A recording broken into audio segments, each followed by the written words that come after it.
Hi friends, welcome to ఆద్య సాత్విక. అందరూ ఎలా ఉన్నారు? బాగున్నారా?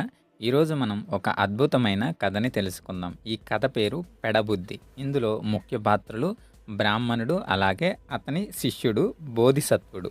ఇంకా లేట్ చేయకుండా కథని మొదలు పెడతాం. బ్రహ్మదత్తుడు కాశీ నగరాన్ని పరిపాలించే కాలంలో ఒక గ్రామంలో ఒక బ్రాహ్మణుడు ఉండేవాడు.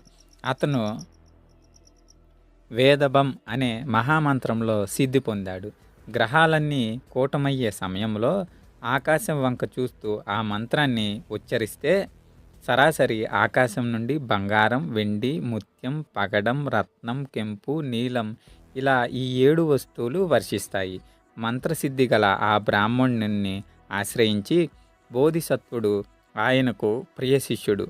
ఒక రోజున శిష్యుణ్ణి వెంటబెట్టుకుని గురువు అరణ్య ప్రాంతానికి చేరుకున్నాడు. ఆ అరణ్యంలో 500 మంది గజ దొంగలు ఉన్నారు. వాళ్ళు గురు శిష్యులిద్దరినీ అటకాయించారు. అయితే ఈ దొంగల్లో చిత్రమైన నియమం ఒకటి ఉన్నది. ఇద్దరు బాటసారులు కలిసి ఆ త్రోవన వచ్చినట్లయితే ఇంటికి పోయి శిక్షా రుసుము తెచ్చి తోటివాడిని విడిపించుకోవడానికి అవకాశం ఇచ్చి అందులో ఒకడిని వదిలేస్తారు. ఆ వచ్చిన బాటసారులు తండ్రి కొడుకులైతే తండ్రిని పోయి రుసుము తెమ్మని చెప్పి రుసుము తెచ్చిన